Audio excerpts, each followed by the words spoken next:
নমস্কার, অ্যাস্ট্রোইজডমে সবাইকে স্বাগতম। মিথুন রাশির জাতকদের জন্য মার্চ মাসের শেষ 10 দিন কেমন যাবে?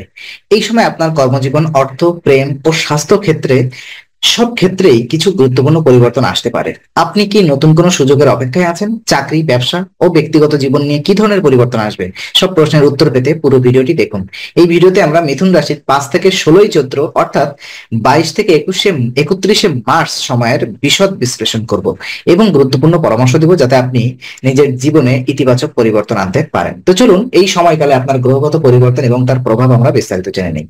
মার্চের শেষ 10 দিন এমন এক সময় যখন আপনাকে গুরুত্বপূর্ণ কিছু সিদ্ধান্ত নিতে হতে পারে। এই সময় বৃহস্পতি ও শুক্রের প্রভাব ইতিবাচক থাকলেও শনির অবস্থান কিছু ক্ষেত্রে কঠিন পরিস্থিতি সৃষ্টি করতে পারে। এই ভিডিওতে আমরা এই সময়ের জন্য বিস্তারিত দিক নির্দেশনা দেব, যা আপনাকে জীবনকে সঠিক পথ চালিত করতে সাহায্য করবে। এই সময় বৃহস্পতি মিথুন রাশির জন্য আর্থিক সমৃদ্ধি এবং নতুন সুযোগের সম্ভাবনা তৈরি করছে। তবে শনির প্রভাব কিছু ক্ষেত্রে ধৈর্য ধরে কাজ করার প্রয়োজনীয়তা দেখাচ্ছে। বুধ এবং শুক্র, যেটা কিনা নতুন সম্পর্ক ও সামাজিক যোগাযোগ বৃদ্ধির সম্ভাবনা একটা পরিবেশ তৈরি করবে। শনি কাজের ক্ষেত্রে ধৈর্য ধরার প্রয়োজনীয়তা, কিছু বাধা আসতে পারে। রাহু হঠাৎ সিদ্ধান্ত নেওয়া থেকে বিরত থাকা উচিত, কারণ রাহু আপনার একটা নেতিবাচক প্রভাব তৈরি করবে। বৃহস্পতি আয়ের নতুন সুযোগ তৈরি করতে পারে। তো এই সময় আপনাকে ধৈর্য ধরে কাজ করতে হবে, তবে এবং অপ্রত্যাশিত সিদ্ধান্ত এড়িয়ে চলতে হবে। তো দেখে নিব আপনার চাকরি এবং ব্যবসা জীবন নিয়ে। চাকরিজীবীদের জন্য এই সময় কিছু চ্যালেঞ্জ ও নতুন সুযোগ নিয়ে আসতে পারে। আপনি যদি নতুন চাকরির সন্ধানে থাকেন, তাহলে এই সময় কিছু ভালো খবর আসতে পারে। তবে বর্তমান চাকরিতে আপনাকে কঠোর পরিশ্রম করতে হবে। ব্যবসায়ীদের জন্য এই সময় মিশ্র ফল বয়ে আনতে পারে। বিনিয়োগ করার আগে ভালোভাবে চিন্তা করুন এবং কোনো বড় আর্থিক সিদ্ধান্ত নেওয়ার আগে একজন বিশেষজ্ঞের পরামর্শ নিন। দেখে নিব আপনার আর্থিক অবস্থা সম্পর্কে। তো এই 10 দিনে মিথুন রাশির জাতকদের জন্য আর্থিক অবস্থা কিছুটা ভালো হতে পারে।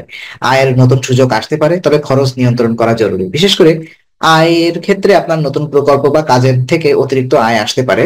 কিছুটা অপ্রত্যাশিত ব্যয় বাড়তে পারে। আর বিনিয়োগের ক্ষেত্রে আপনাকে সাবধানতা অবলম্বন করতে হবে। এই সময়টি আর্থিক স্থিতিশীলতার জন্য ভালো, তবে খরচের দিকে সতর্ক দৃষ্টি রাখতে হবে। প্রেম এবং দাম্পত্য জীবন নিয়ে যদি কথা বলতে চাই, তো এই সময় সম্পর্কের ক্ষেত্রে কিছু গুরুত্বপূর্ণ পরিবর্তন আসতে পারে। বিবাহিতদের মধ্যে বোঝাপড়া বাড়বে, তবে কিছু ক্ষেত্রে ভুল বোঝাবুঝি এড়ানোর জন্য খোলামেলা আলোচনা করা প্রয়োজন। এককদের জন্য, বিশেষ করে যারা কোনো সম্পর্ক নেই, নতুন সম্পর্কের সম্ভাবনা তৈরি হতে পারে। দম্পতির জন্য সম্পর্কের মধ্যে রোমাঞ্চ বাড়ানোর চেষ্টা করুন, আর সংকট এড়াতে খোলামেলা কথা বলুন এবং রাগ নিয়ন্ত্রণ করুন।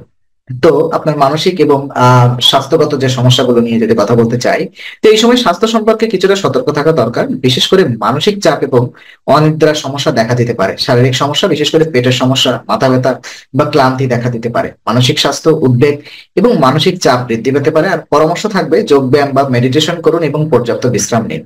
পারিবারিক ও সামাজিক জীবন নিয়ে যদি কিছু কথা বলতে চাই, তো এই সময় পারিবারিক পরিবেশ বেশ ভালো থাকবে, তবে কিছু ক্ষেত্রে মতপার্থক্য দেখা দিতে পারে। পরিবারের সদস্যদের সঙ্গে খোলামেলা আলোচনা করুন এবং প্রয়োজনে তাদের পরামর্শ নিন। আর পারিবারিক সম্পর্ক, সেক্ষেত্রে পরিবারের সদস্যদের সঙ্গে বোঝাপড়া বজায় রাখুন।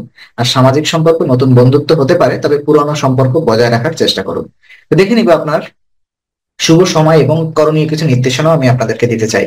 তো শুভ দিন 24 এবং 29শে মার্চ, এই দিন দুটো আপনার জন্য বিশেষ শুভ। এই মার্চ মাসের শেষ 10 দিনে যদি কোনো শুভ সিদ্ধান্ত নিতে চান, যদি নতুন কোনো বিবাহ সম্বন্ধ, নতুন কোনো চাকরির অ্যাপ্লিকেশন, তাহলে আপনি এই দিন দুটোর একটা বেছে নিতে পারেন। এটা আপনার জন্য একটা শুভ প্রভাব বলয় তৈরি করবে। শুভ রং নীল এবং সবুজ। অবশ্যই যদি কোনো শুভ কাজ করতে চান, নীল এবং সবুজ রঙের পোশাক আপনি পরিধান করতে পারেন, যেটা আপনাকে একটা ইতিবাচক প্রভাব তৈরি করবে। শুভ সংখ্যা 5 ও 7। এই সময় গুরুত্বপূর্ণ সিদ্ধান্ত নেওয়ার আগে ভালোভাবে চিন্তা করুন। ধৈর্য ও কৌশলের মাধ্যমে আপনি সফলতা অর্জন করতে পারবেন।